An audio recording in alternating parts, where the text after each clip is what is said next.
Well, good evening and welcome to Yada Yahowah. I'm here with Kirk and with Dee this evening, and I want to begin this evening by talking a little bit more about a bombshell that I shared with everyone last week, and I also want to make a correction on something I said 3 weeks ago. 3 weeks ago, I made a comment that I was translating Ezekiel and cherry-picking what I thought I could present positively because, well, quite frankly, it takes big cojones to say that a book that is found within the Bible is inspired by Satan as opposed to Yahweh. You don't say that unless you are absolutely certain you're right, unless you have a death wish. So it takes a lot to come to that place. And there was a passage where in Ezekiel, it stated that if somebody is religious and you don't go out of your way to warn them, and they end up dying because of the religiosity, that God is going to hold the person that knows better accountable. And, of course, that runs against everything that we have heard and been told. And so when I shared what I had read and translated, I actually got a number of letters and said, that's so contrary to what we've kind of grown to understand. How can that be true? And the reason it's contrary is because it's not true. We're not held accountable. I think we have a responsibility as family members to prepare ourselves to answer the questions and to lead people in the right direction who are open to that leading. I was offered by one of my very best friends, somebody who has done such an enormous benefit to Yahowah and to the message of Yada Yahowah, to debate a Christian that says, I've never ever lost a debate, and he's a fundamentalist Pauline advocating Christian, cross-touting, touting Christian. And my response was that I don't care if he has a million audience, and I don't care if one person in that audience might listen and become a covenant. I can't imagine Yahowah saying that I'm going to go into a church because there's maybe one person in the million in that church that might listen to what I have to say. It is inconsistent with his nature. Yahweh's nature is if you first start questioning your religion and politics and show a definite willingness to walk away from them and actually begin that process, at that point he will engage and begin to offer a relationship. And so I think the same thing is true as it relates to why that passage in Ezekiel was wrong. It's not our job to go after them. If you look at even Hoshea's life, he was an introvert.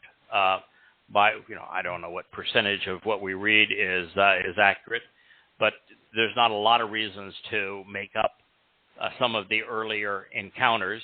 And what you read is that of an introvert. When people were to crowd around, he would try to make his way out of Dodge. And I actually think was an introvert. I don't think that he is energized by large crowds. I think he is far happier with being around a few family members than he is being around a large crowd of people, which would be consistent with there is no religious path to God. He is never going to be popular, doesn't want to be popular. He wants to be uncommon, set apart from what is popular. So anyway, I was wrong, and I need to correct the record on that. Second is that I did a bit of belly aching talking about how it really isn't pleasant translating Ezekiel because every statement in it is wrong. Every statement is Satan trying to claim that he is Yahowah, and that his single-minded agenda is to kill every Jew. In fact, I wrote one paragraph. I'm only through the 16th chapter, I think, of Daniel in terms of translating, and the Lord of Babylon has promised to kill 14/3 of Jews. Well, there aren't 14/3. 3/3, which would be every one, but 14/3. Right. And it's sickening. And he wants to boil them alive. He wants to burn them alive. He wants to plague them. He wants to personally swing the sword to slice them into pieces. He wants to sprinkle charcoal on them. And he is more demented than Allah in the Quran. And, you'd say, okay, that's depressing, and I'd really like to get to something that's uplifting. But I want to say I was wrong again. I've had a wonderful second portion of my life. 21 years ago, when Yahweh introduced himself and said, I want you to do this, and we began this project, it has been the most wonderful, rewarding, exciting, beneficial thing that a human being could ever experience. It's one of the greatest opportunities ever. And to think that it began in the dirtiest place that exists in humanity, Islam. There's nothing more revolting, nothing more satanic than Islam. And that we spent 3 years destroying the credibility of Islam, writing Prophet of Doom, Tea with Terrorists, doing 5,000 radio shows on it, multiple debates. Then that was followed by writing now 4 volumes, exposing and condemning Paul, completely destroying the credibility of the Christian religion. So that it has nothing left of it. And Paul's pretty disgusting. He's a horrible writer. He's a horrible person. Everything is a contradiction, and it is twisted to present Satan's viewpoint. So it's the most popular religion in the world, and Islam is the second most popular. And I've put my life on the line, exposing and condemning both. And so I was certainly prepared for Ezekiel, but Ezekiel's a different kettle of fish, because we find Ezekiel right between the other prophets that are credible. And it's written in Hebrew. And it's got Yahweh's name. And nothing in it is right. Everything in it is wrong. And so what I did the last 2 shows is I just shared that, if I seem a little shrill, if I seem a little edgy, please have some understanding that I'm immersed in a really nasty battle with the devil and translating Ezekiel and commenting on it. But somewhere along the way, maybe by the time we get to the 16th chapter, and he's saying, you're a descendants of the Canaanites, and your mother and father are Amorites and Hittites. And so I did a history of Ur, the Hittite civilization, the Amorite civilization, and not only is the story the opposite of the Torah, where in the Torah, Sarah and Abraham came from Ur. Ur was the capital of Sumer. Sumer is the mother, really, of all civilizations. It's the Babylonian and the Assyrian civilizations that grew up in that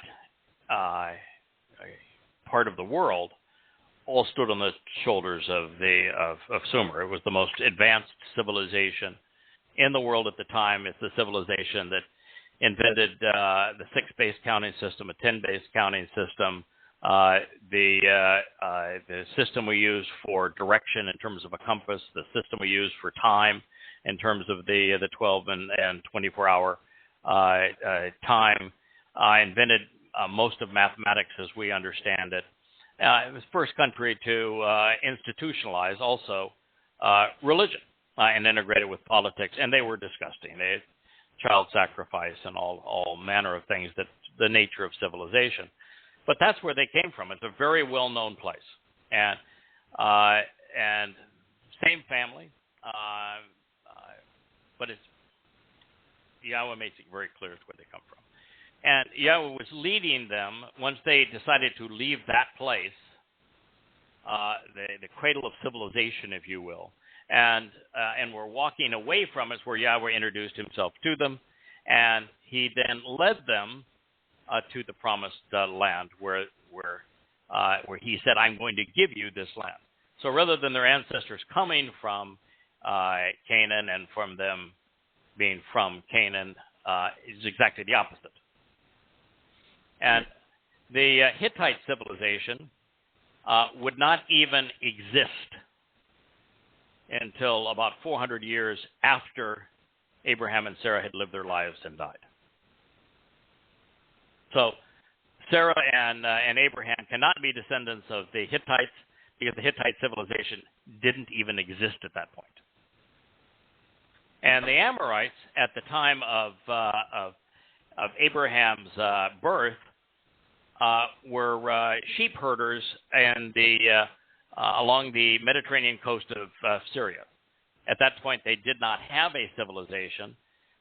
The only thing is really known of them, apart from what Yahweh has to say through his prophets, is that the Amorites, as sheep herders, had to migrate, and some migrated to Egypt, some migrated into Mesopotamia, where the two rivers would produce water during what was a terrible drought worldwide.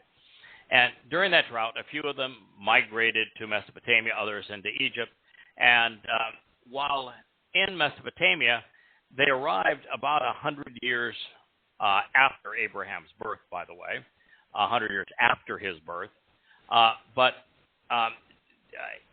subsequently, there was a civil war amongst the city-states that comprised Sumer at the same time that they were trying to bludgeon one of their neighbors, Edom, I think was the neighbor, to garner slaves. And while they were warring with the Edomites to get slaves and having the civil war at home, the Edomites turned the tables on them and conquered Ur.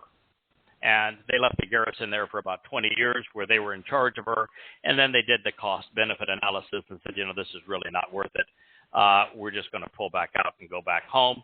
And while they went home, the Amorites that were there, that were simply sheep herders, they did not know how to farm. They had never lived in a city. They never lived as part of a civilization. They were really all that was there. And there were enough Sumerians alive and around that they taught them how to farm, and that for a period of time, 200, 300 years after Abraham and Sarah, they had influence in that region as farmers, and that all ended when Hammurabi conquered the entire region, and we have first Babylon. So it's physically and historically impossible that the claim that is made in, your mother is a Hittite and your father is an Amorite, or whichever way it goes, and you are descendants of Canaan. It's not only contradictory of the Torah, which means it's untrue, but it is historically impossible. So you read that kind of thing, and you recognize that this is so belligerent, and the attempt for Satan to do what Yahowah in the 14th chapter makes it very clear that Satan will try to rise above Yahowah and be worshipped as if he were a god, and he will do so from Babylon. So when you're reading Daniel and you're reading Ezekiel, what you're reading is the fulfillment of that prophecy. And by being able to be the first person in 2,500 years, able to expose it for what it is actually a very unique kind of a situation for someone like myself. I feel like with the seven spirits that Yahweh has promised, and with all the support and all that he has said, he does 99% of the work, and he wants to give me 99% of the credit. And that's swell, and I have a great time doing it. This is really the first time since Prophet of Doom and Questioning Paul. But I have an opportunity to do something that is really pleasing for Yahweh. For 2,500 years, he's lived with his people, with Christians and Muslims, treating Ezekiel as if it were inspired by God and besmirching his name. And what a thrill it is to be able to defend our Father in this way. So I've just changed my tune on it, and I'm actually I apologize for belly aching and it makes me in a bad mood because understandable. For the first time, I really see, wow, I'm being trusted enough to do something that no one was willing to do for 2,500 years, and in the process, I'm doing something that is important to clear Yahweh's good name from the muck that was smeared on it by the false prophet Ezekiel. And really Daniel. Without Daniel and Ezekiel, there is no Christianity. There is no Zohar, so there's no Kabbalah. Kabbalah disappears, Christianity disappears, and Ezekiel is probably the most quoted book in the Quran. They make a big deal out of the Gog and Magog war. And this means there is no Gog and Magog war. It means there is no blueprint for a new temple that differs from the old one. It means that all 7 Moed Mikra are going to be celebrated. We're not going down to 4. And there's not going to be any new moon festivals or a holiday, an annual holiday based upon the Shabbat. So it clears up a lot. All right. Yep. That's my second long-winded thing for the evening. They do have a third that maybe I can make a little bit briefer. Okay. For 7 years now, the team that supports this effort at Yada Yahowah, and we have many that devote enormous amount of their lives and waking hours to advancing Yahweh's mission as part of the covenant family. They have been dealing with a person who is very disgruntled. This person was in a relationship with somebody that I do not know personally, although I've probably read 10 emails from him, and every email I have read from him, he has been contributing to the family. He was polite. He was rational. He was professional in his communication. He's just as nice as he could possibly be. Didn't say anything negative about anybody. I don't know if he was married to or dating, but there was a relationship with someone who really hates him now and has spent 5 to 7 years attacking him. And it's really gotten old because now this person is condemning me, and the value of the Yada Yahowah sites and family and books and programs, because the basic argument is, if you're not willing to stand up for me against this horrible person, then you're a horrible person. In other words, if you don't hate who I hate, then I hate you. And I'm going to make you pay a price if you don't hate who I hate, which is the basic argument. I have received probably 10 emails from this person, and they were all borderline insane, mean-spirited rants. You couldn't even read them without just saying, okay, I've had enough of this. Frankly, I do not understand why somebody who was in let's say it was a bad relationship, why 5 years later, 7 years later, you're still trying to relive it. Move on with your life. I I know that those people I trust the most and have had the longest, closest relationship to in bringing you these books and this program and this outreach have regular communication with the gentleman. I believe his name is Hindro. And they all like him. Regular communications with him, all very supportive of the covenant, all exceedingly polite, a genuinely nice man. I have no idea what he was like when he was dating this woman. I wasn't there. I don't have any influence on him. Even if I was there, I have no influence on him. I couldn't do anything anyway. But one of the things I do care about is when somebody starts writing, people who become known because they're visiting the social media outreach or that they are part of the community and is trying to besmirch and discredit this effort because we don't hate who she hates. And she's wearing down the people that are so active in supporting this mission, then I have to warn people not to listen to her. So if you get an email from a person named Angie, please just discard it. Now, I'm going to talk to you a little bit about relationships in general as Yahweh lays them out. There is no marriage contract in the Torah. There are no marriage vows in the Torah. This idea that you're making an eternal promise before God to marry somebody for better or for worse till death do us part, that's Christian mumbo-jumbo. Does not exist in the Torah. The people that are the most well-known in the Torah had multiple wives.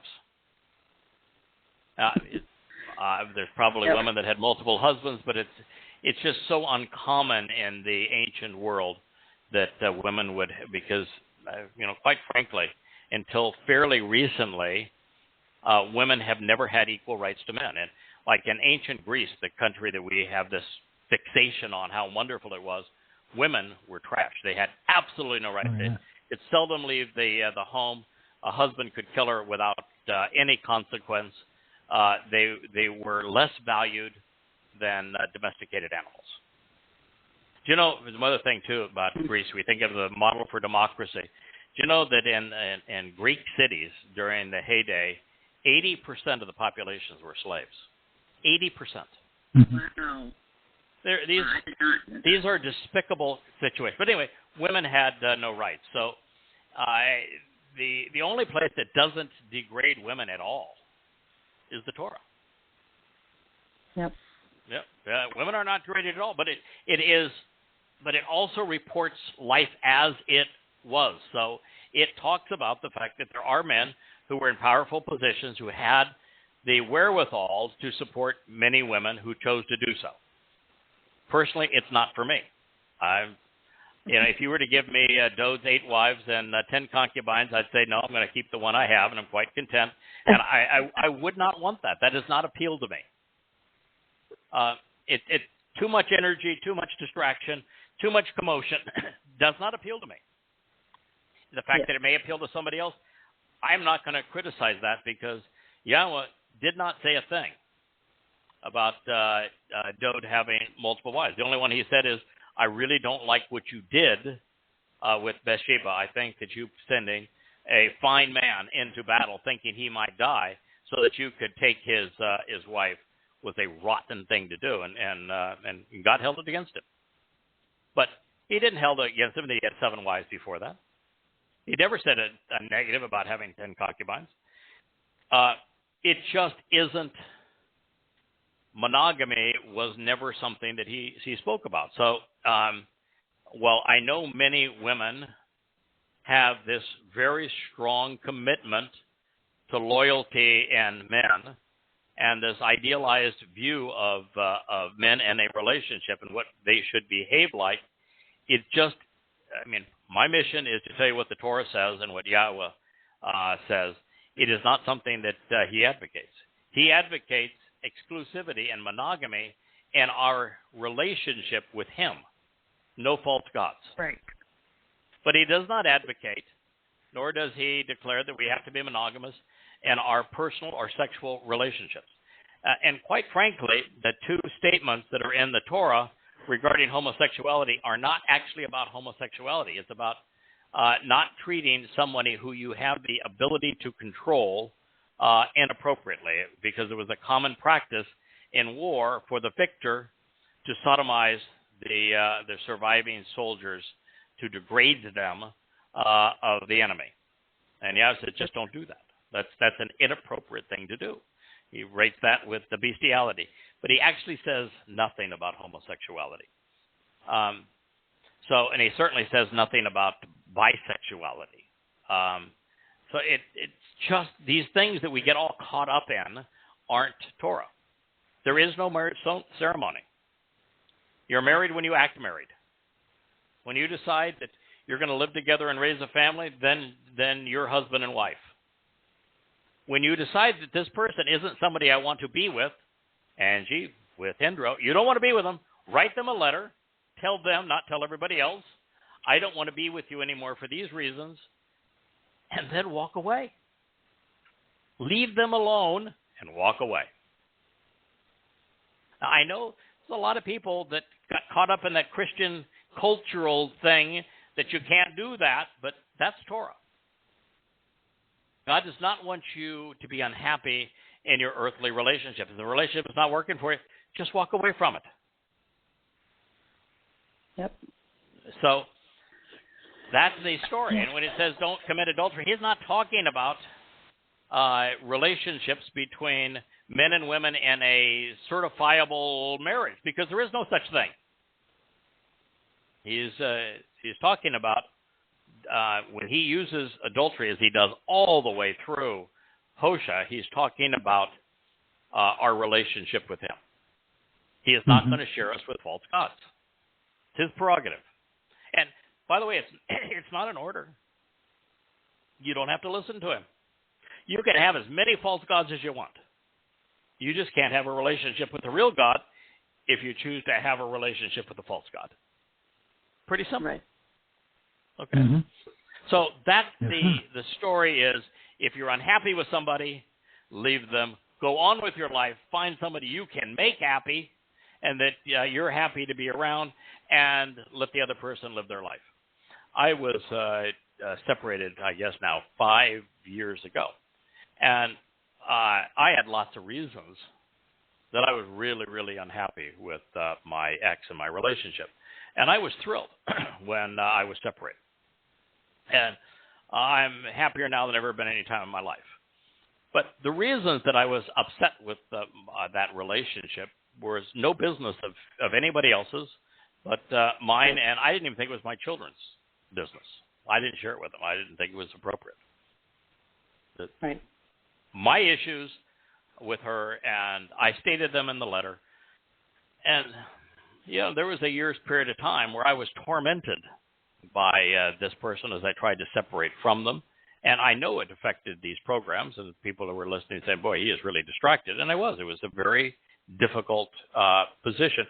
But it wasn't my position to tell somebody, if you don't hate who I hate, then I hate you. As a matter of fact, it was just easier to say, I bought my freedom. I'm free. I'm going to celebrate my freedom and live the rest of my life such that I'm happy.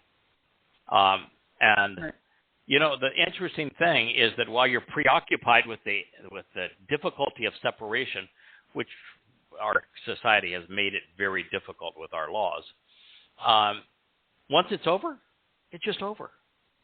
Thought or said a thing about my ex in years. I have no interest in bringing her down or hurting her or saying something nasty about her. None.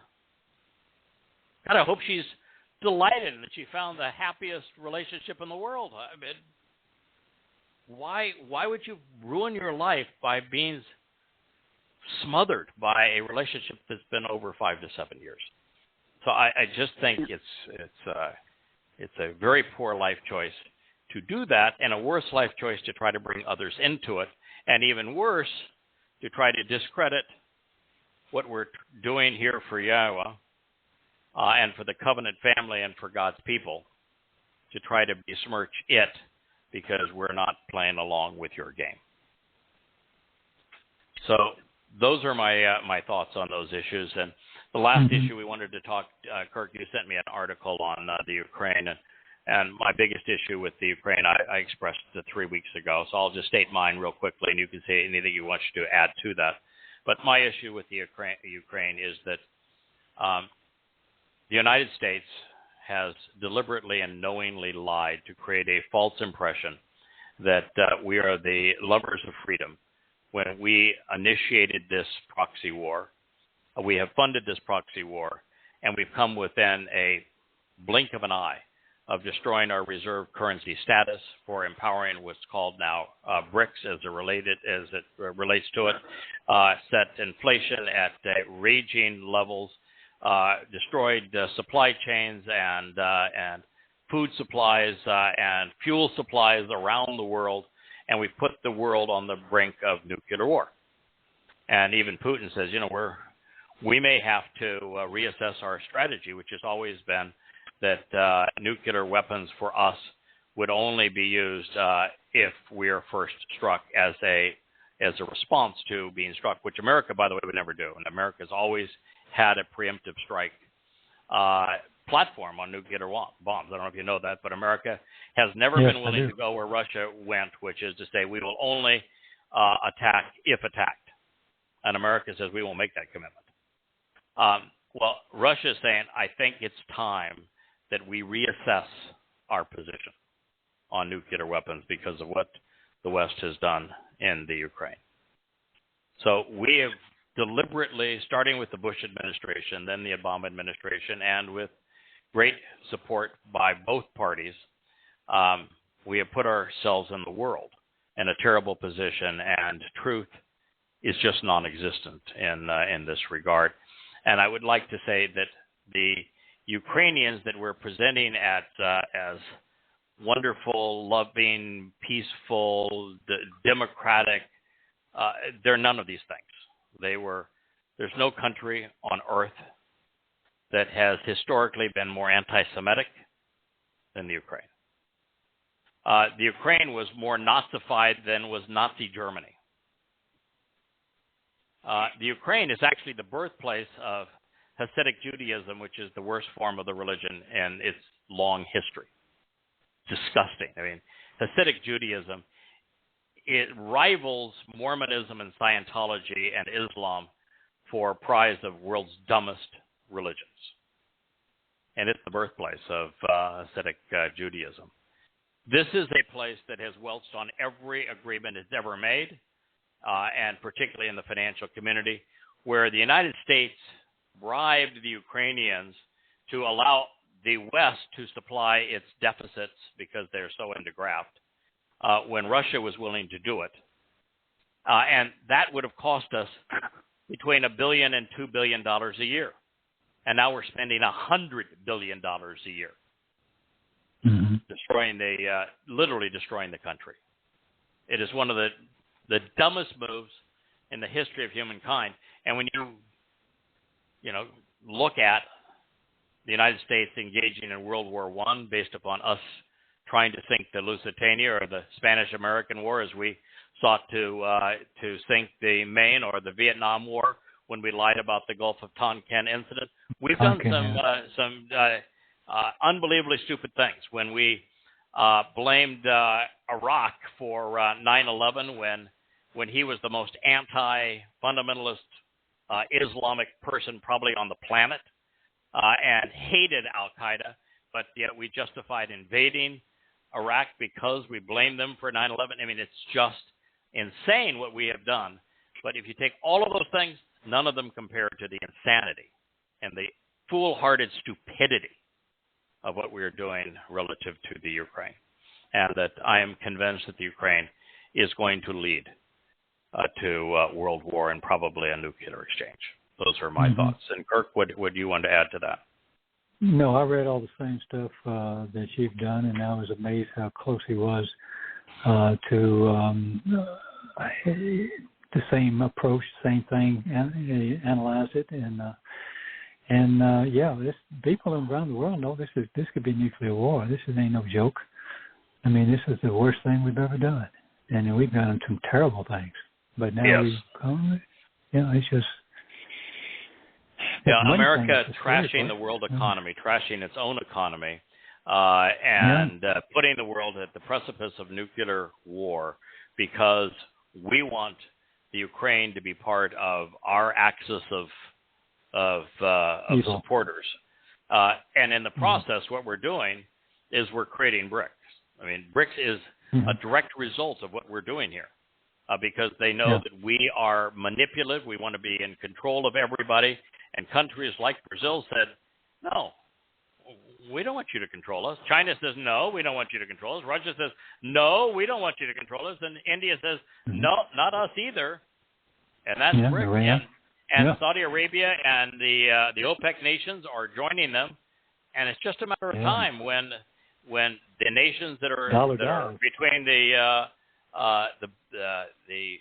Beltway Initiative of China, which is this international commerce link the biggest infrastructure project in the history of the world. And brick, between the two, it's 95% of the world's population, and they're going to eat us for dinner. It's just the way it is, and we will have deserved it. We will have set ourselves up as being untrustworthy, and we're just deluding ourselves to the point of comedy, pretending that we're the peacemakers when we are the merchants of death. Yep.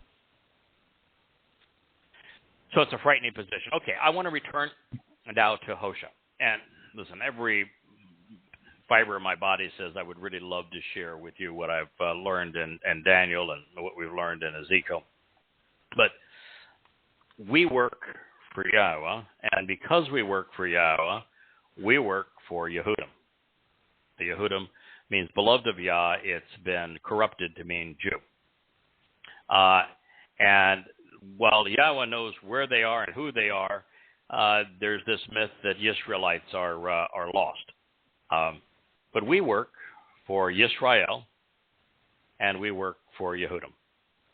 That's our mission. And to do that puts us in a unique position where we have to speak out against the single most egregious institution relative to Jews in all history. And the most egregious institution against Jews was not Nazi Germany. It wasn't Soviet Russia. It was not Imperial Rome, although they were horrendous. It was not the Greeks and what they did during the period of the Ptolemies and post-Alexander. It wasn't what the Assyrians did to the Israelites, hauling them into to slavery. It wasn't what the Babylonians did to the remaining Yahud and Yahudim, hauling them into slavery. It wasn't what the Philistines tried to do and the Fakistinians are trying to do today. It isn't what the Roman Catholic Church has attempted to do to degrade and demonize Jews for a better part of 2,000 years. These are all awful anti-Semitic institutions. And today, progressives are a horrible blight on humanity and an anti-Semitic religion. The most caustic institution, the institution that has done Jews more harm and separated them from their God more than any other, is Judaism. And so we have to speak out against Judaism. And the book of Hosea is devoted to a singular mission, exposing and condemning Judaism. And so it's for our target audience, this mission is essential. So we're going to make our way through the book of Hosea because Jews need to know that there is an opportunity to know Yahowah, to be part of his covenant family, to be reconciled in a relationship with him, to enjoy him as your father, to be guided by his Torah. But that opportunity is only afforded to those Jews who walk away from religion and politics. And if you're not willing to walk away from religion and politics, whether you're an American progressive or you are the opposite in Israel, where they were of the non-religious, the right Likud party and the ultra-right parties dominate, and they form a government by pandering to the Haredim, the ultra-Orthodox Jews. If you're in either one of those camps, any of those camps, you have a 0% chance of having a relationship with Yahowah. First condition of the covenant: walk away from the influence of Babylon, your country and your religion. If you're not willing to walk away from those things, to disassociate from them, you can't even begin to form a relationship with Yahowah. And in fact, you won't even say his name. And if you don't know his name, you don't know him. So it is essential for us to expose and condemn Judaism, for there to be a I'm always searching for the right word, because the first thing you want to say is a meaningful number of Yehudim waiting for Yah's return on Yom Kippurim in year 6000 Yah, October 2nd, 2033. So the reason I stumble on that, by the way, is because of the same thing I said earlier. Yahweh is not into numbers. He's not trying to be popular. In fact, he wants to be unpopular. He doesn't want to save everybody. In fact, he wants to reconcile his relationship with very few. He would have been happy with just Adam, but he couldn't be happy with just Adam unless he gave Adam an alternative, which is why he created Chawah. The two of them would have been just fine. He was happy with Abraham and Sarah, and even happier with Abraham, Sarah, and Ishak. Heck, he was happy with Yaakov, and Yaakov's a tough person to be happy with. Yeah. Well, Abraham was a tough person to be happy with, in my view, too. Yeah, he didn't. Yeah. Man, Yahweh is absolutely in love with Dode, and, Dode had his issues, too. Yeah. By the way, I think there's somebody that's part of the covenant family that's promoting the idea that Dode had Yahweh's soul, and that Dode was the actual Passover lamb. No. Listen, I actually encourage covenant members to have alternative points of view. But I'm going to tell you my point of view on both of those two things. If Dode had Yahweh's personality, then Yahweh's egocentric maniac. That would be saying that the person I love the most, the person I'm going to praise the most, the person I'm going to give every benefit to is myself. Yeah, it's me. How disgusting. Me. It renders the entire covenant family relationship moot, as opposed to him saying, I love this man so much, I'm going to adopt him as my son. I'm going to be his father. I want him to shepherd my people. I'm going to inspire him. I'm going to help him guide my people. All of that falls apart if he's self-loving and his spirit or soul. Kind of sick. Yeah. And then he becomes, rather than becoming the sacrificial lamb and sacrificing himself for us, if it's his son that is being sacrificed, then he's destroying all of what it means to be a father. So personally, I don't agree. But if you are convinced otherwise, then it's not a life and death situation. But I think that the truth is quite different than that. So we're going to continue with Hosea. We were the last program. We were in the second chapter, what is now called the 18th verse. I don't like using chapters and verses, except for the fact it gives you an opportunity to follow along and know where we are. The Torah and the prophets were not written with chapters. They were not written with verses.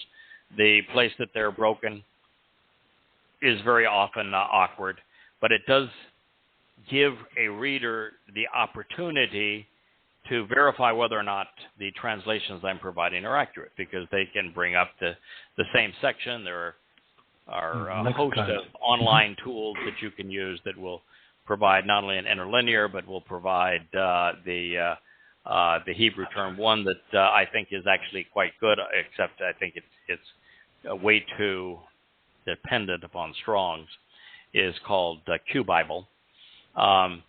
And for the Torah, prophets, and Psalms, for an online source, it's decent.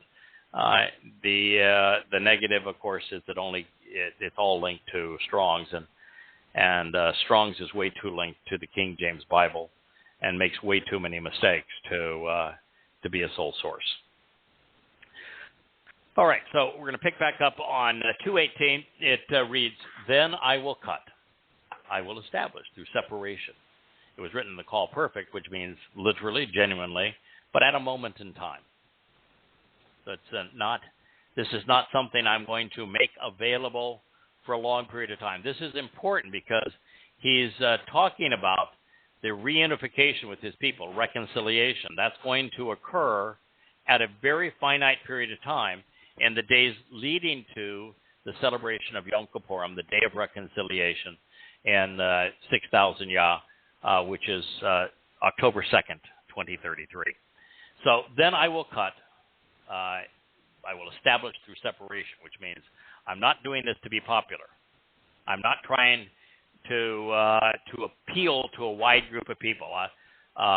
Separation means you have to be separated from, distinct from, the vast majority of people on Earth. The vast majority of people, overwhelming percentage, 90-some-odd%, are either overtly religious or overtly political. So this establishing through separation, karat, which means to cut, designates this as God is doing this apart from those things that are popular.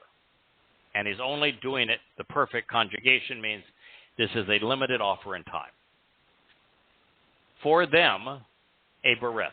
A berith is a family-oriented covenant relationship. Berith adds the yod, which is drawn as the arm and hand of Yahweh reaching down and out to us with an open hand. It's bereth, which is family and home, with the addition of Yahweh's hand, adding the Y to Be'eth. I'm sorry, it's the rosh that is the added letter in it, and the rosh is a person, their heads, so that they're observant, they're thinking, they're listening. In that day, in conjunction with other living things. So, Chawa. So, the other living things is written here because when Yahweh returns on Yom Kippurim with Dod as the shepherd and king and Messiah in 2033, year 6,000 Yah, one of the things that he's doing, and it's an essential aspect of his return, is he is transforming all of the earth back to the conditions that were experienced in the Garden of Eden. And in the Garden of Eden, as we know, there was a wide variety of life forms. In addition to the animals and the life forms in the Garden of Eden, there was no religion, there was no politics, there was no governance, there was nothing separating Adam and Chawa from Yahweh. And so that means he must get rid of all traces of religion and politics and oppressive human systems and restore the conditions of animals and restore the environment. And that's why the animals are listed here. The next thing is, he says, of the garden environs, because all of the earth is being transformed to the Garden of Eden. This is important because the story we're being told in the Torah, prophets, and Psalms is that Yahweh created what he thought was a perfect environment for us to engage in a relationship with him. And that garden was Gan Eden, which means the Garden of Great Joy. And he kept other humans who were living at the time and animals that were carnivores and wanted to tear flesh and eat people alive out of the garden. That's why it had walls. That's why the cherubim were protecting it. And so what he is saying is that when Adam and Chawa were beguiled into changing Yahweh's instructions, where they left things out and they added things to it and misrepresented and misquoted what Yahweh said, that the consequence of that was they were expelled from the garden. They would not be perfect anymore. They would not have this perfect fellowship. And over the next 6,000 years, Yahweh has made it possible for us individually to return to the conditions in the garden. And upon his return, he's making it possible for everyone who accepts him to return to conditions found in the garden.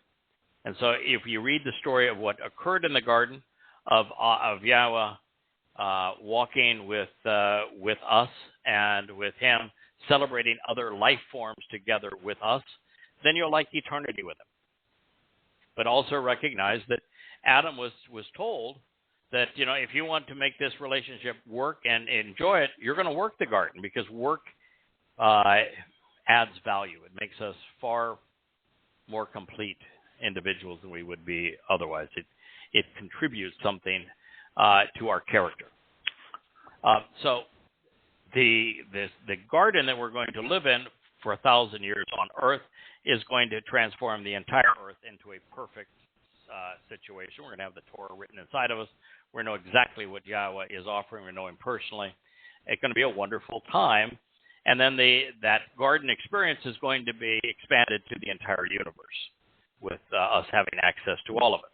And let me begin at the beginning again, because there's just so much detail in this that helps us understand Yahweh's plan from beginning to end, because 6,000 years ago, minus about 11 years now, we were in the garden with Yahweh. We were booted out of the garden for corrupting and misappropriating his testimony, which is the nature of Satan and religion. That's what he does best. That's the nature of Ezekiel, by the way.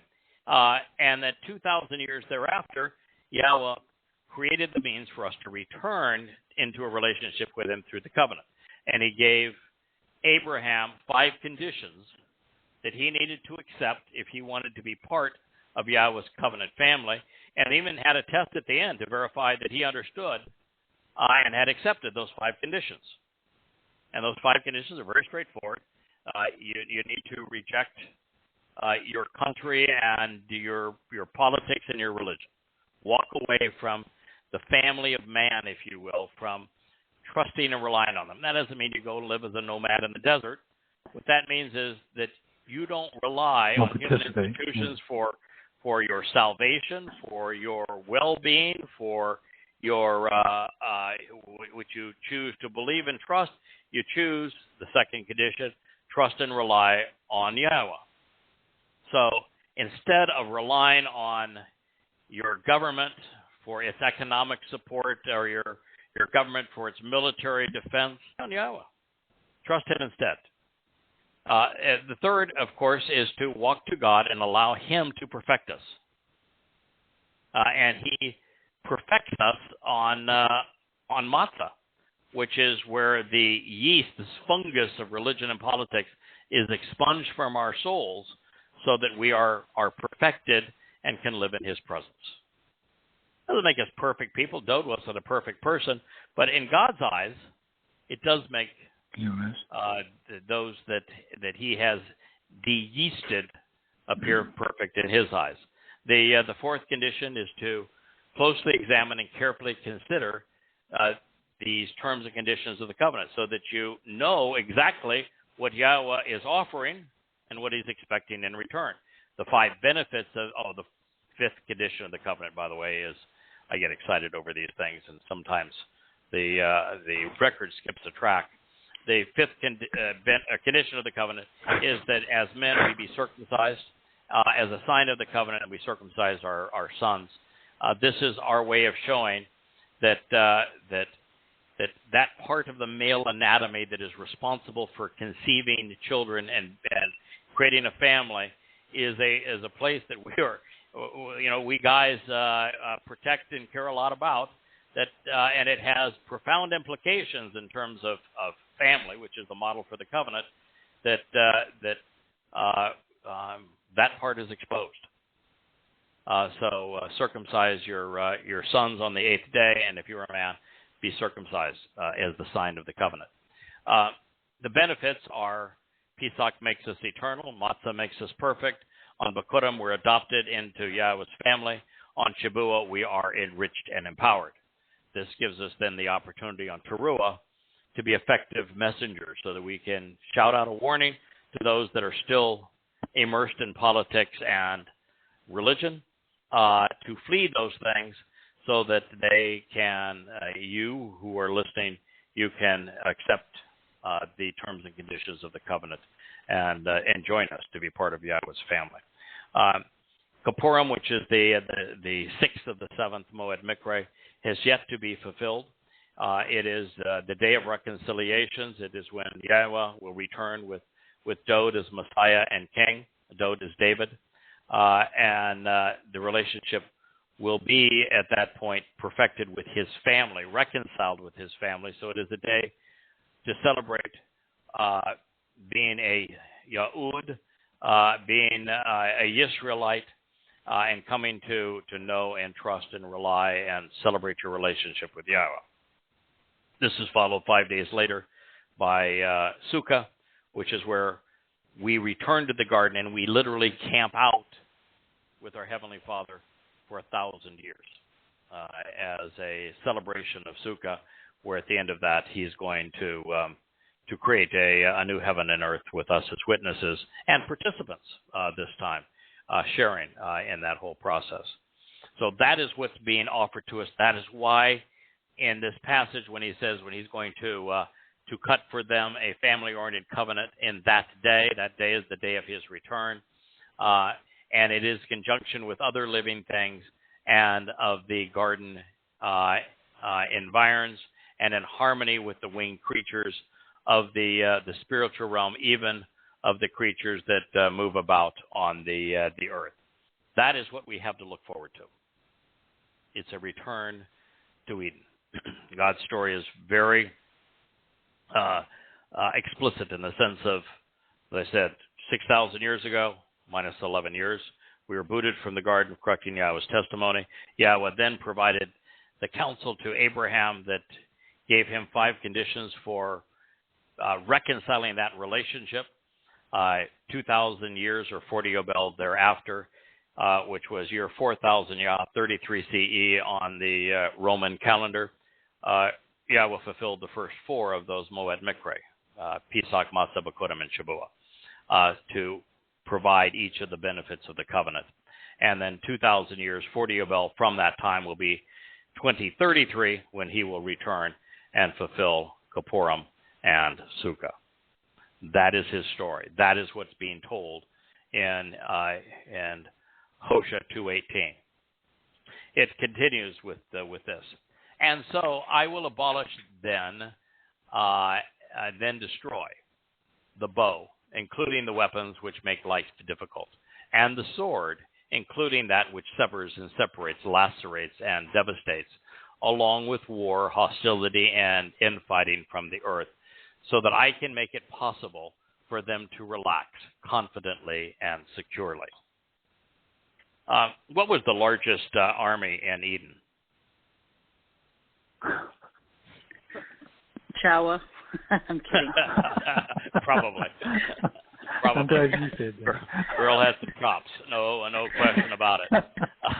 Okay, no army in the garden. There were wars being fought outside of the garden, to the degree that you could fight a real war back then. I mean, it was a tribal exchanges. Tribe. They could travel maybe 100 miles one way or another, and they could shoot their bows and arrows and throw their spears.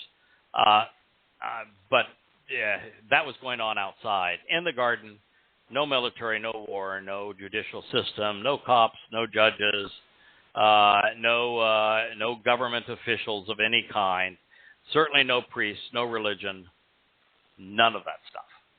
And so what God is saying, I'm going to abolish and destroy the bow, the weapons of war. I'm going to destroy that which makes life difficult. I'm going to destroy the sword, which severs and separates and lacerates, ending war for all time. Now, that has not occurred up to this point. So we're talking about a day future, and the day of days, the single most important day to Yahweh is Yom Kippurim in year 6,000 Yah. And it's because that's the day that His relationship with His people is reconciled. I think that there's going to be as few as 7,000 people that will be there on that day. And, God gives us a lot of hints as to how many will be reconciled. And 7,000 people on a planet of 8 billion doesn't sound like much, but to Yahweh, that's a lot. Big deal. Yeah. That's a lot. And so our effort for the past 21 years is to make the means to be one of those 7,000 people findable, knowable, understandable, actionable. Now, we're not inclined to force this on you. You don't want to hear this message? That's fine. You prefer to be religious? That's your choice. You want to be political? Go right ahead. Don't care what you want to do. So long as you're not harming somebody else, I don't really care. But if you want to engage in a relationship with Yahowah, it's our job to make certain that that path is well articulated and well illuminated, well explained, consistent, accurate. And so if you go to YadaYah.com, on the website YadaYah.com, you will find some, probably 25 volumes now. They average about 650 pages a piece, some 750 pages. These are large volumes. All 25 volumes, you'll see it on the bookshelf, YadaYah.com. Yada means to know. Yah is the familial and kind of loving, personal way of referring to Yahowah. You can actually go to Yada Yahowah.com as well. Take you to the same place. Yahowah is the correct pronunciation of Yahweh's name, although there are many, many places where he's referred to by Dode and others that knew him very well as Yah. So YadaYah.com, and open any one of the books. They're presented there beautifully. David is our webmaster. He has done a marvelous job of making sure you can read these books on your smartphone or on a tablet or on your computer. And they're there in their entirety. All you have to do is send Kirk $1 million per book, and your that was not right, is it? No, they're all there. They're all there for free. We don't take donations. We don't charge. We don't solicit information from you. We don't make you register. We won't even take your money if you were to throw it at us. None of that. And all the books are free in their entirety. There's no teasers, anything else. If you don't want to read online, there's a funny thing is that I can't print books for free, but we did work out a deal with Amazon so that they offer these books royalty free. And so you can go to the Amazon.com site, you Google my name, or not Google there, but go into the search bar, Craig Wynn, or Yada Yahowah, right? Yeah. Uh-oh, I think we lost him. Really? Can you still hear me, Kirk? I can still hear you, yes. Oops. Yeah, I think that we lost him first time in a while. Mm-hmm. Right. Hope there's not bad weather down there. He didn't mention that. No. All right. Well, I guess we should just keep reading till he comes back. Certainly. Why don't you start off right at page 69, where shortly there, certainly after being as a witness. You want to do that? Sure. Okay. So he talked about the bows, and he said shortly after being called as a witness on Towrah trumpets in 2001, year 9968, yeah. I don't think that's right. 9968, yeah. No, I don't think it's 968. No, it's not. It might be 1968, yeah. Yeah, 19, Craig, yeah. Yeah. I think it actually might be 5968, yeah. We're almost to 6,000. Right. Yeah, we only got 6,000 years to play with, so. Yeah.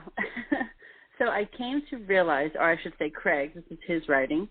Craig came to realize and share a number of profoundly important and seldom considered insights into the big picture Yahweh was painting for us with his words. First, from the perspective of the architect and creator who was present at the time and initiated the Big Bang, the 6 days of universal Genesis are equivalent to 14 billion years when viewed in reverse by humans from Earth. This fact is proven by the residual cosmic microwave background radiation from the Big Bang. It demonstrates that time flowed 10 to the 12th power times slower from God's perspective, making 6 24-hour days and 14 billion years equivalent. Not only are we living within the 6th day, the 7th, a Shabbat, represents the time alluded to here in Howsha. Commencing on the Shabbat of October 7th, 2033, there will be a 1,000-year celebration of Sukkah, camping out on Eretz, which is earth. During that time, we will live in harmony with our Creator and His creation. Second, God's plan for His people plays to this same cadence. For example, in the period before quark confinement and the transition from energy to matter followed the Big Bang, there was no way to measure time. Similarly, the duration of Adam and Chawah's stay in Gan Eden cannot be quantified from their perspective. Yahweh's timeline commences with our epic 6,000-year sojourn out of Eden and back to the garden upon our expulsion for not listening. This occurred in year 0 Yah. Third, the story of man's troubled relationship with God spans 6,000 years, with the three most important events transpiring every 40 Yobel, or 2,000 years. In year 2000 Yah, 1968 BCE, Yahweh confirmed the covenant with Abraham, providing the means to return to the garden and camp out with God. 40 Yobel thereafter, in year 4000 Yah, on Pesach, Matzah, Bikurim, and Shabuah in 33 CE, God fulfilled the first 4 Moed Mikre so that we could receive the benefits of His Beret. Therefore, with the passage of another 40 Yobel, we can date Yahweh's return to Yom Kippur, the day of reconciliations in year 6000 Yah. His arrival will occur at sunset, 6:22 p.m. in Jerusalem, October 2, 2033. Fourth, we can correlate the first 2 dates, year 0 and 2000 Yah, with the Roman Catholic adaptation. Kirk, can you take over for just a moment? Sure. My apologies. Fourth, we can correlate the first 2 dates, year 0 and 2000 Yah, with the Roman Catholic adoption of the Imperial Roman calendar in use today, using the genealogies presented in the Torah. In fact, it is why they exist. Then we are led to Passover, or more precisely, to 4 days before Pesach, when the Yael, the lamb, was to be brought into the home by Gabriel's revelation in Daniel and Babylon, using the starting date in 444 BCE, and the formula he provided. We know that Hosea entered Jerusalem on March 30th, 33 CE on the Julian calendar to serve as the Passover lamb, initiating fulfillment of the first 4 Mikre. 4 days later, or thereafter, during Passover, April the 3rd, 33 CE on the Julian calendar, the Gregorian calendar was imposed in 1582 CE to keep Easter from migrating away from the Passover. And God made it possible for us to become like Adam in the garden, perfect and immortal. With this date having been provided by Gabriel, all that is required of us is to add 40 Yobel, or 2,000 years, to transition from year 4,000 Yah in 33 CE to the year 6,000 Yah in 2033. With Towrah fulfilled both in this writing and with the gleaning of the covenant on the 1st and on the 7th month, between 2027 and 2029, the next Moed Mikre, to be so honored are most important. The two the Yahweh has been addressing through Hosea is Kippurim and Sukkah in the year 6,000 Yah. Fifth, God's historic portrait of His relationship with humankind concludes where it began, in Gan Eden. We are returning to the Garden of Joy. We will converse with the animals, fly with the birds, that's pretty cool, and live in peace. Yeah, this is all part of the first adaptation of the covenant, a time in which participants will have all chosen to be part of Yahweh's eternal family. With this known, Yahweh confirms that He is to become engaged to Yisrael, His betrothal, and replete with vows. I mean, to have Yah engaged with us on a day-to-day basis, wow. And now you want to continue? You got you go ahead, start there. I just got back here, so you have to tell me where you're at. I have a little clue over and here. And I will betroth you, yes. It's in the big print on page 71 for those that are following along with us. And I will be betrothed unto you unto me forever. Olam is one of my favorite words. Forever is forever is forever. And I will become engaged for you to approach me, in an honest, correct, rightful, and upright manner, through the exercise of good judgment by making the most informed and rational decisions regarding the means to resolve disputes, which is mishpat, and with unfailing kindness, genuine mercy, unrelenting favor, and loyal love, she said, in addition to compassion. Then I will betroth unto me, then I will betroth you unto me, engaging with you, so that you can approach me in a steadfast and trustworthy manner. And you shall Yada Yahowah, knowing acknowledge Yahweh. You know, last night when I was doing a little bit of study, I recognized I like to take it in a literary and do it parallel with on the page with this, with what we're studying, so that I can look up the words rather quickly. And boy, these are just, this verse has some of the most favorite words ever. And yeah, so Amuna is a really good one. Yeah, so we had like, let me see if I can find it here rather quickly. Okay. My little girl was outside screaming. Oh, there it is. There Yeah, I rather like the last two at the end. They're Yada Yahowah. Who would have thought that after choosing that as the name for the first book 20 years ago, that you would find that it wasn't original at all. That was Yahweh saying that the whole thing that I'm looking forward to when we are family again, we're reunited, is that you will Yada Yahowah. Yeah. Which means you will know, you will acknowledge, you'll be familiar with Yahweh. Y'all think that's pretty good. I'll let you take back over. Yeah, the word that precedes that is Amuna. And Amuna is also, I think, Dave, you were going to say, what a wonderful term.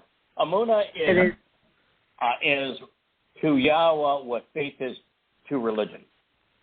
Yes. With faith, because you cannot know, because religions are all untrue, so you cannot know that which is untrue.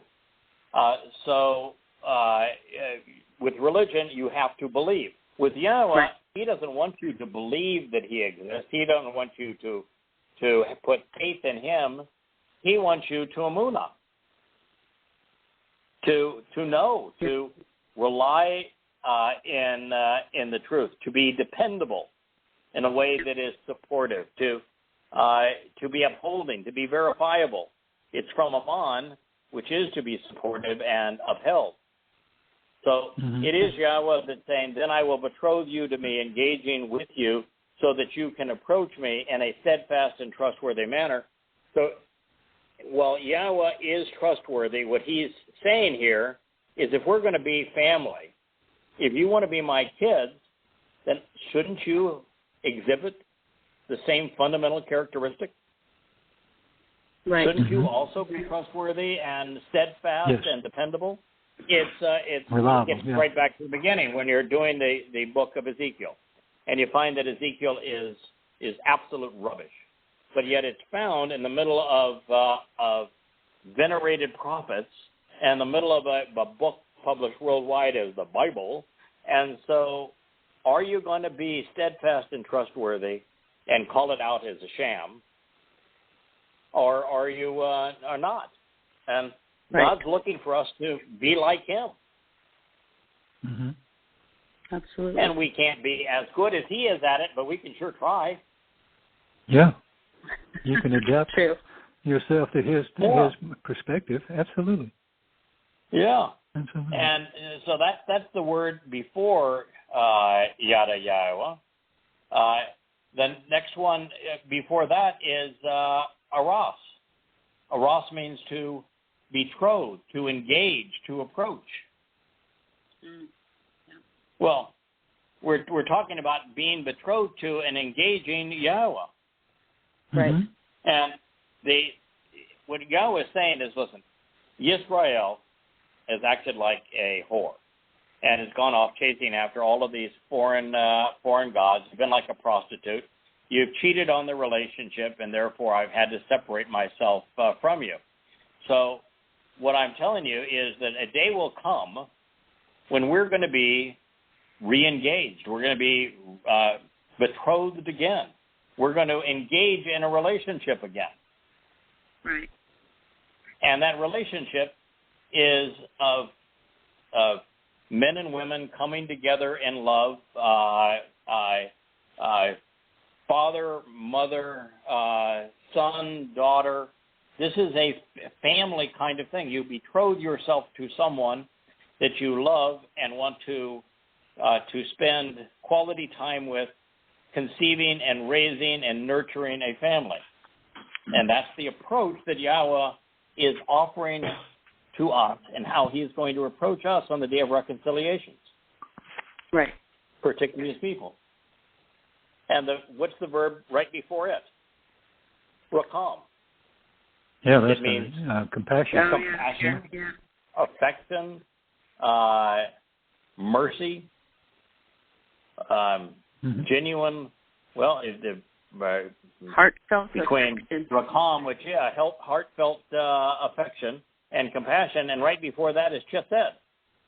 Chesed is kind of wonderful. Beautiful. These are two different verbs for conveying and nouns too, that they're verbal nouns. They have both characteristics. But Chesed is unrelenting favor, loyal love, unfailing kindness, genuine mercy. When you're talking about the Creator God of the universe, that's the way I'd like to be received. I want unrelenting favor. I haven't earned anything. I'd like God to love me. I'd like God to be kind to me. I'd like to be treated mercifully. Those are all very appealing concepts. And the thing that he is asking for us is that we be sadak and we apply mishpat. Yes. Sadak is those are the preceding two words. We're just going backwards in the list.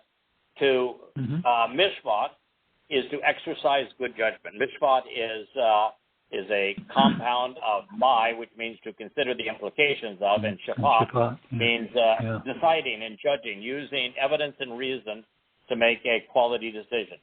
So the mishpat is your thinking about, considering the implications of, making good quality informed decisions.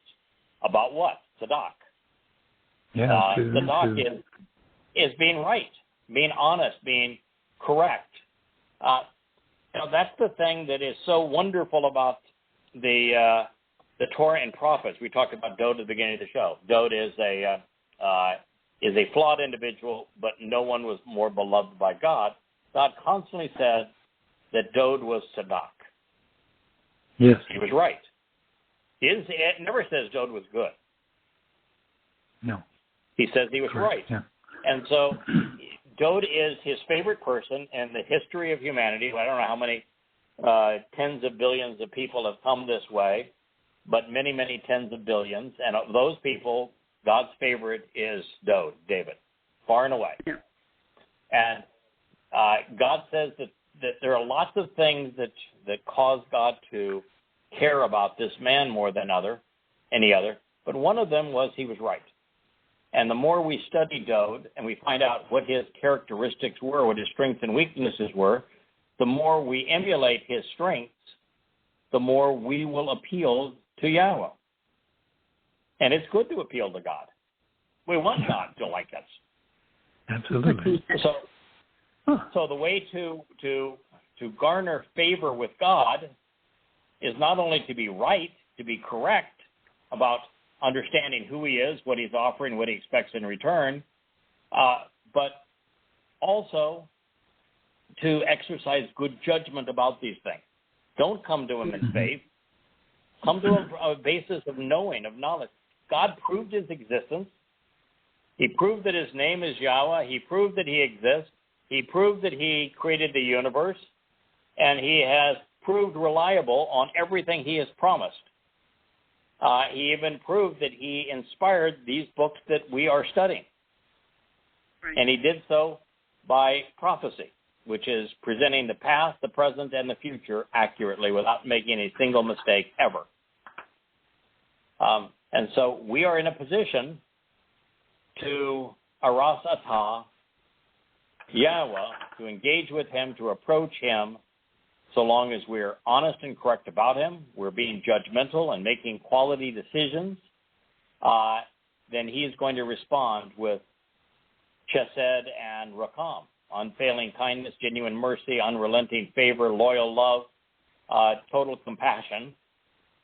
And then we will be able to approach him, engaging with him, but he's expecting that we be genuine.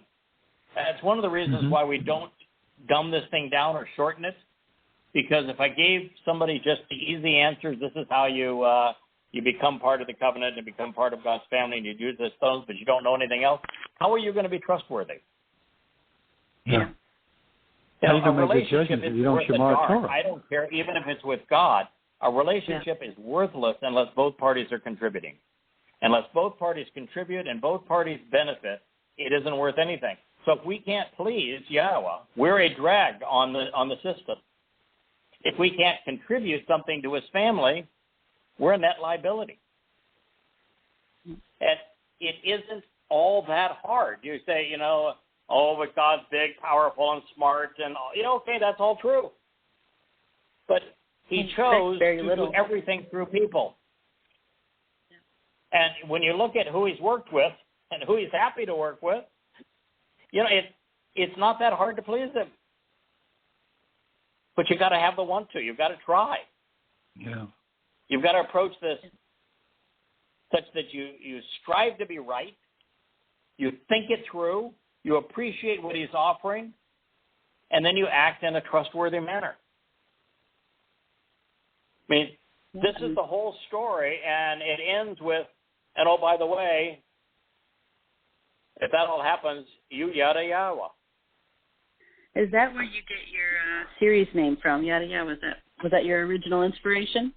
Well, no. I wish I had been that smart. And it's funny that the name Yada Yahowah I applied to my first series of translations, and my first series of translations were Hosea, and we're reading this in Hosea 2:20.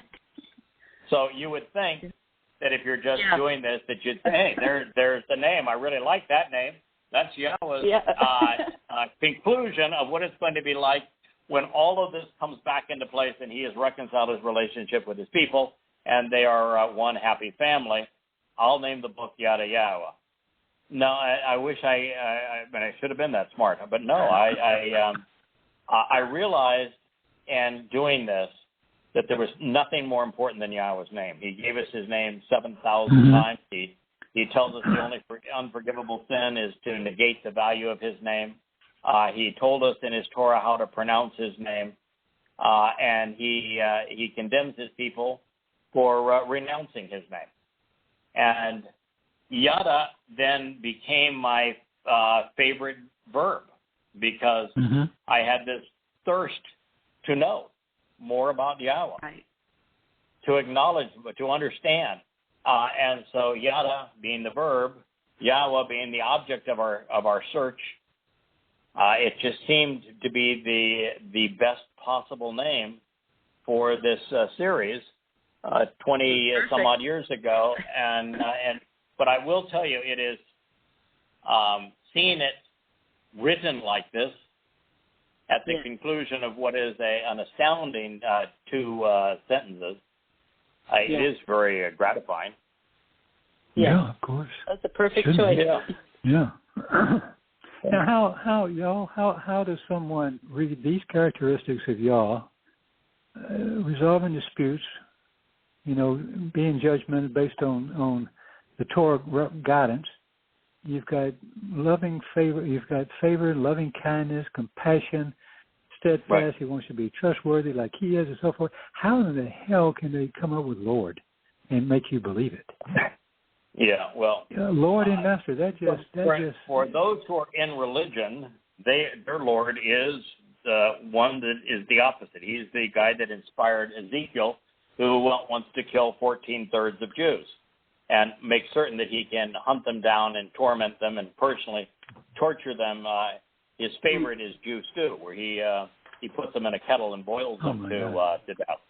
And so it is reprehensible that someone would believe that is God. Now, be careful here, though. God's not saying he loves everybody. He's not saying his compassion and his love is for everybody. He said that his compassion and his mercy and his love and his kindness is for those who are right about him and who have thought it through and have made a sound decision based upon the evidence that he has provided, and that respond in a steadfast, dependable, and trustworthy manner to this. It is going back to Abraham. It says these are the 5 conditions of the covenant, and then at the end, to make certain that Abraham really understood them, he tested him. Mm-hmm. Now, for those who are listening, it is an open book test, and it's for darn sure we have provided every possible answer, and Yada Yahowah. And so I would encourage you to read the book so that you know where to turn when it's your turn. But it is that God is exceedingly disappointed in his people. And he has essentially allowed them to destroy themselves. It's been a very long intermission. The intermission began really very early in Solomon's reign, when Solomon decided that it would be fun to marry a bunch of religious whores and then bring in their gods to keep them happy. That did not work out well. Solomon is the single best example of why you don't want more than one wife if you're a guy. Me and I are smart enough to have more than one wife. It was a disaster. So, and he squandered all of that intelligence because he got way too enamored with wealth and with wives, and then became religious. So Yehudim and Israelites have been in a timeout from Yahweh, estranged from Yahweh, for better part of 3,000 years. Really, since the end of David's reign as their shepherd, Messiah, and king. And that's all coming to a close where if you're a rabbinic Jew, it's toast. Goodbye. God is he has to eliminate you to return to the conditions of Eden and for his family to live in peace and to be happy. If you are political, the same thing is true. So he's not offering these things to everyone. He's offering these things to those who know him and genuinely want to be with him, who've chosen to trust and rely upon him, and who are right about him. The way it should be. Yeah. So if you want to be part of it, God's advice is Yada Yahowah. Mm-hmm. And between, what my wife did in terms of rebranding all of these books, what Dee you've done in terms of making this available through the town square of our age, which is social media, with Jackie and the edit team have done in terms of publishing these books. David again on the website. Yoel, my good friend before him, on the website, Kirk, and helping us in these programs. There are lots of people who have made a tremendous contribution. Steve is probably listening to us as well. And he has done spectacular work in terms of posting these shows. And it's difficult to do because there are so many people who want our voice silenced. So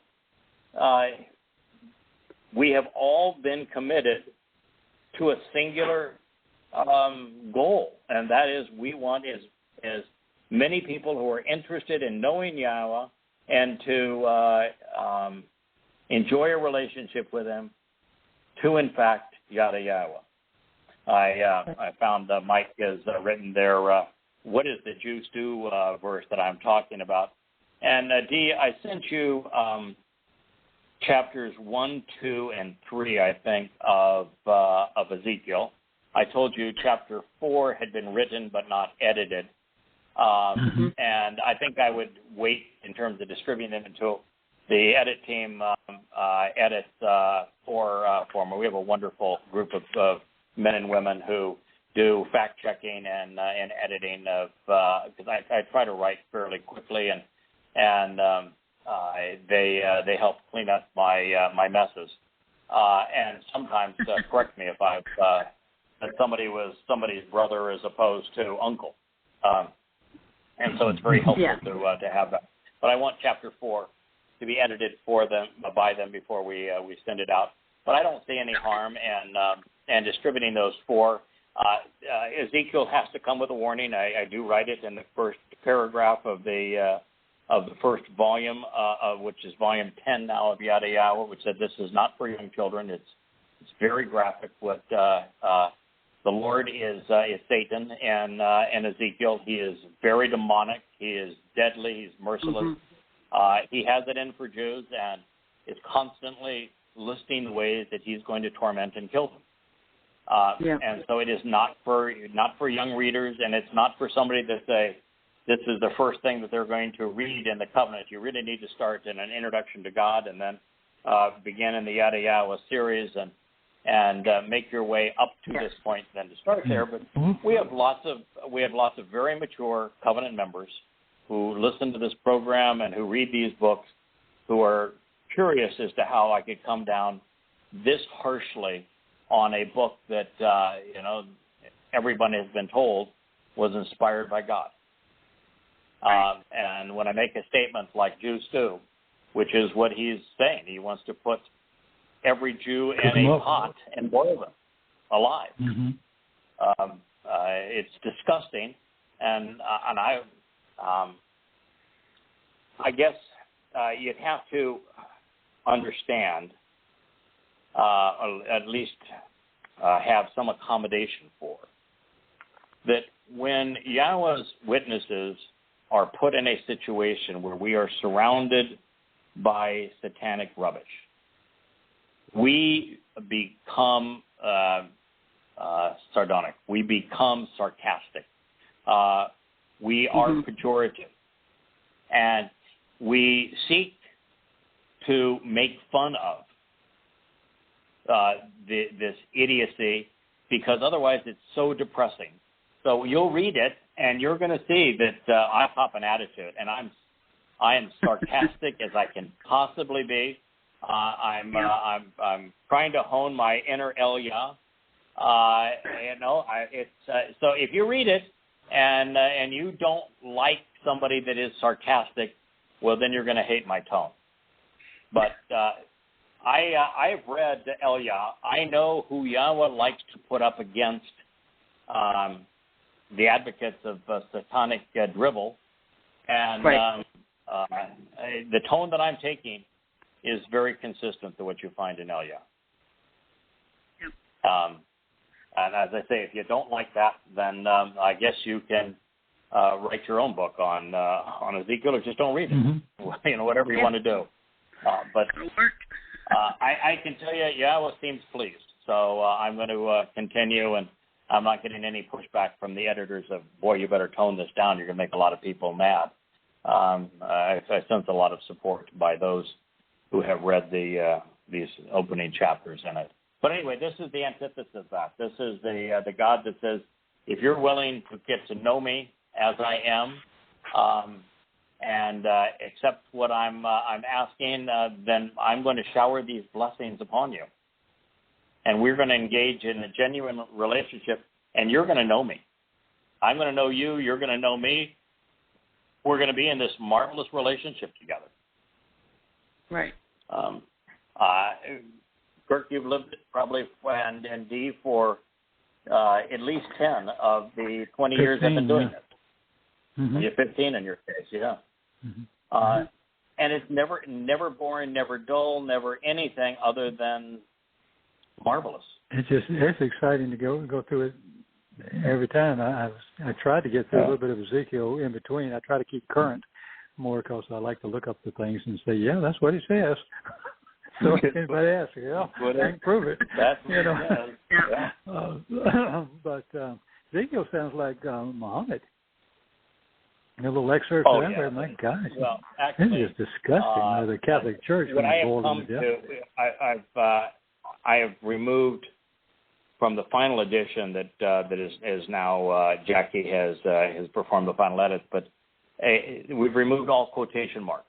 I don't put a quotation mark before the drivel. I write it in bold, but I don't put a quotation mark before it. And internal quotation marks where it says, my Lord Yahweh said to me. And then you'd put a quote normally, and then you end the quote where the Lord is finished speaking. We've even removed those because we've come to the conclusion, I've come to the conclusion, that there is a single voice in Ezekiel, and that these alleged conversation between his Lord and Ezekiel are all falsified to create this myth that Satan is Yahweh. And so it's a singular voice, and we should not honor it with quotation marks beginning and ending a speaker. There's just one speaker in this thing. So it's different than anything you have ever read from me. You get a little sense of it, and for those who have read Prophet of Doom, there's some funny sections in Prophet of Doom. There's some funny sections in Questioning Paul. And there are a lot of funny sections, I think, anyway. I think the turn of phrase is entertaining, and I think it's the only way to handle really dark material is to do what Eliah did. When the prophets of Baal couldn't get their God to do anything, even at high noon when he should have been the brightest, he says, "We'll wait. I understand your God's in the bathroom. Let him finish his bathroom duty. And I know he's older, so he may want to take a nap afterwards. We're patient. Give you all the time you need." And then he killed the prophets of the Lord after that. Yeah. So, I mean, this is deadly serious business. And if you're one of those who believes that the Lord is God, then you're going to receive the same fate they got. Yep. And by the way, it's actually not a punishment. Nope. No, God's in a very unique position where he created the planet that we live on and the entire universe that it resides in and every life form in it, including your soul. And if he said that, I gave you this opportunity, you bungled it, and I want to go on with my family, and you're toxic in this environment, so I'm just going to foreclose on your soul. You got a gift, you bungled it, goodbye. Right. That's it. No punishment, no nothing. You're just done. And that's what's going to happen, with exception of those who are the purveyors of religion. They're going to have a recompense. There will be a responsibility that will have to be shouldered by those who have deliberately misled others. I can tell you that when I warned this individual that they really need to back away and stop hounding covenant members and trying to harass them and besmirch this effort that we are involved in, have been for 21 years to reach Yehudim, that you've got to be really careful. Because if you're seen by Yahweh or by his witnesses as discrediting God or his people, then it's no longer just the elimination of your soul. Then there's a penalty that goes along with that, and you don't want to go there. It's a really bad life choice. So the good life choice is accepting the terms and conditions of the covenant and being responsible once you have. That's the best life choice. The neutral life choice, which is no penalty and no reward, is you don't know God, he doesn't know you. You chose to be religious, you chose to be political, but you didn't go out of your way to discredit Yahweh or his people or his work. And then, your soul just evaporates and it's all over. No penalty, no reward. But if you are among those like rabbis, like priests, like imams, particularly like the Pauls and Mohammeds of the world, the Akibas, the Maimonides, the Hadrians, the Hitlers, then your soul is going to be incarcerated in Sheol. It's going to be there forever. That's not a good thing. So don't do that. And I can tell you that the examples with Yahweh are consistent. If you're right with him, he will do right with you. And all of the benefits we just read will be lavished upon you beyond your wildest expectations and dreams. If you are neutral and you don't know him, he doesn't know you, your soul's going to cease to exist. But if you're like the prophets of Baal and are actively leading Yahweh's people astray, death is the consequence. Least of your concerns. Yeah, that's just the consequence. That's not the penalty. And I can assure you that Elia is not going to be forgiven, and I think that Elia is going to be given the responsibility of judging the souls of Jews, with a couple exceptions. I think the other fellow is going to get the opportunity to judge the likes of a couple of Jews that started some really nasty religions like Paul and Muhammad.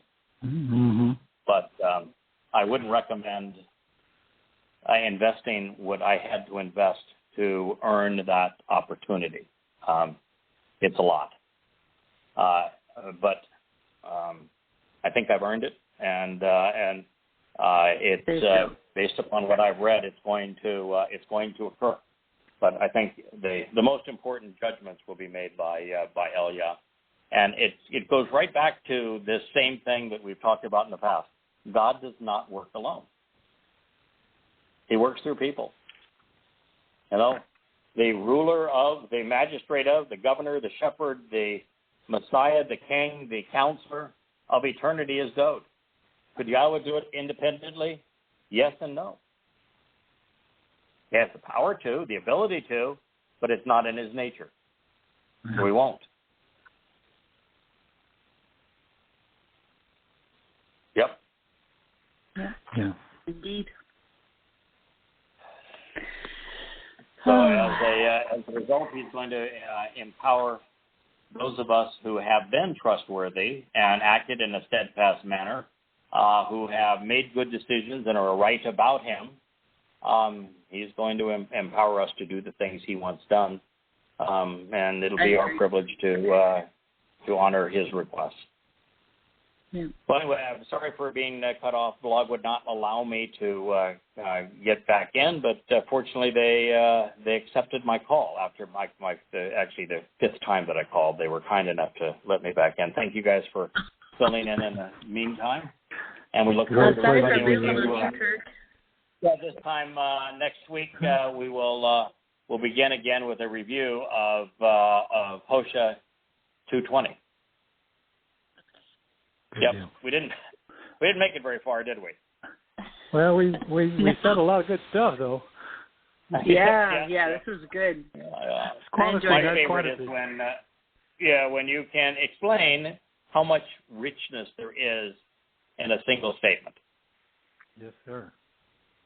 And there is a lot of depth and richness to what Yahweh is saying and how it applies to us and how we capitalize on it and why we know these things to be true.